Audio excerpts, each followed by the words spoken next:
Hi there, Vaishali. My name's Andrew, and I work here at IELTSpodcast.com with Ben and the others. Thanks for getting these in, your first essays. What we tend to do with these 8 corrections is correct 2 at a time and provide you with bespoke and personalised feedback regarding exactly your mistakes and how to improve and stop making small errors in grammar before the exam. So let's begin by reading through your task 1. In the task 1, we are supposed to describe the graph so well that the examiner does not need to look at the picture. So let's see if we have done that. The bar graph illustrates, well, here we could just say the bar graph illustrates the total number of casualties as a result of bird flu. I would just say bird flu infection. But bird flu viral infection is good. It's good to be specific. As noted by the World Health Organization over a decade from 1990 to 2000. Overall, it is quite obvious that there has been a rising trend in the first 7 years before getting levelled off in the later 3 years. So here what I would say is that first of all, try not to use the word obvious. Use the word clear or evident. But obvious, it sort of says we don't even need to be doing this essay because it's obvious. So we need to stick to words that describe the graph. So it is evident or it is clear that. So overall, it is clear that there was, I would say there was, a rising trend over the first 7 years before reaching a plateau covering the latter 3 years. Latter is double T, it means the last of something, but later is obviously to do with time. Latter. To begin with, I would say, the total number of sufferers was around, because we're talking about the total number was. Sufferers were would be correct, but we're referring to the total number. The total number was around. The total number of sufferers was around 120,000 in the first 2 years. But let's stay consistent with our numbers. So here, this is the correct way to represent a number, and here we've switched to a different one. So I know that we vary our language when writing, but when representing numbers, we must remain consistent with our format.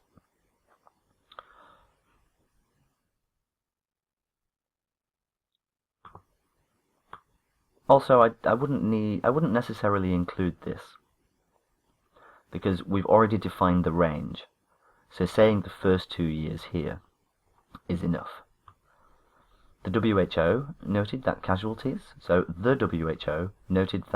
casualties increased by around 10,000 in the following 2 years, reaching just above 130,000 in the correct way. Reaching just over 130,000.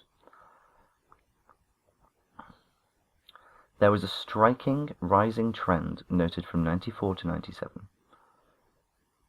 The number of people suffering from the disease was, or ranged from 140,000 to just under 160,000.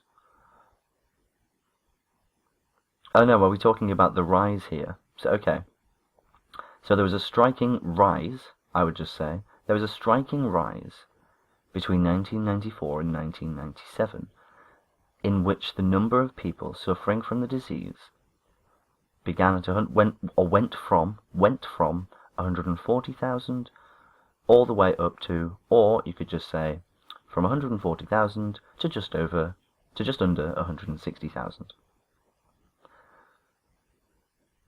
For the following 4 years, the disease affected almost the same number of people, but was significantly, I would say, significantly higher than in 1990.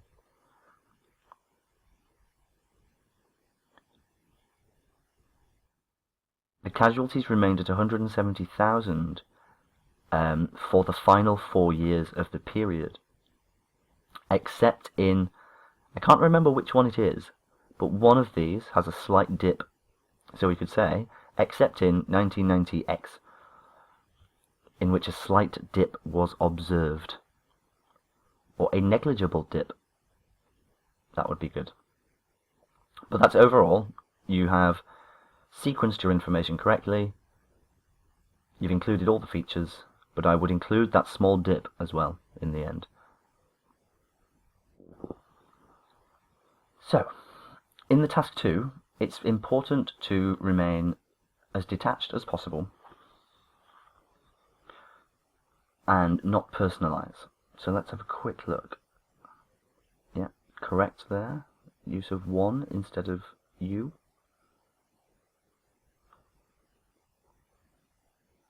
Cool. So I would say here that this is unnecessary because we're not talking about people's job preferences really on what types of jobs they want. We're talking about whether it is beneficial to vary your job in your career or to stick at the same role forever. We don't need to talk about preferences in this manner. So there has been strong debate over whether to continue performing the same role or whether changing at least once could be beneficial. Both of these behaviors have benefits and drawbacks, and this essay will discuss both. I feel it is a personal choice based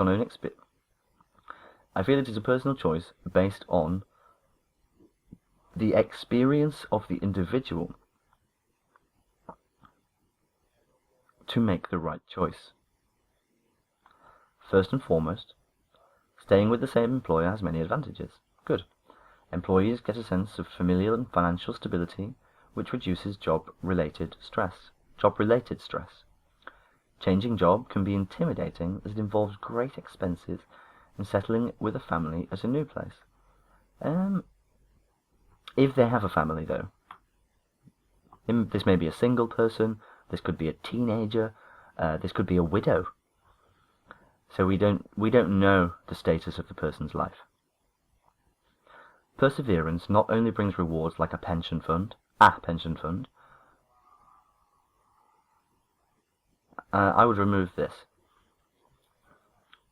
So rewards such as a pension fund, but also gives opportunities to climb the ladder, reaching a higher position in the workplace. Finally, seniority could increase future chances of leadership. For instance, one could become our mentor or our guide for new and inexperienced employees. On the other hand, changing jobs, plural, also presents many advantages. It allows one to grow skills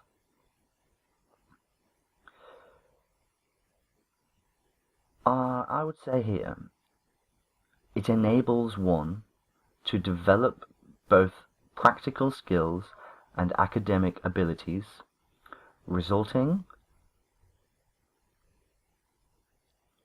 in multitasking is certainly a phrase, but you would have to talk about the ability to multitask. So you could say resulting in a worker with an improved multitasking ability, or resulting in a worker with a diverse range of talents. Work is not a mere place to earn a living, but career growth should also be a priority. Furthermore, change brings abilities like resilience, a broader mind, and increased interest in learning.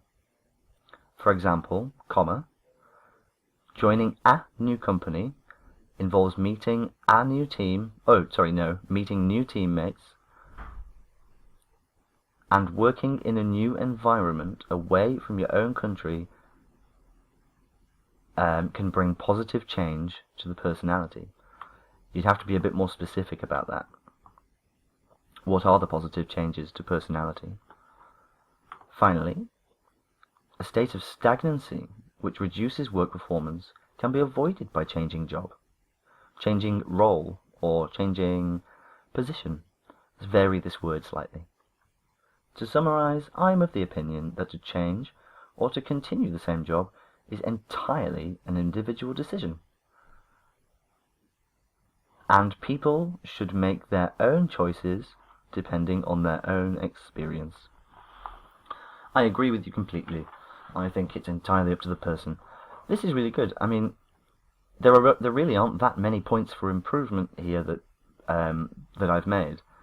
What I would like you to do is take these essays, correct them yourself using the corrections I've just given you, so that you can spot where you went wrong and see it represented in front of you, and then write the next 2 tasks that I'll send you now, and I'll correct those tomorrow.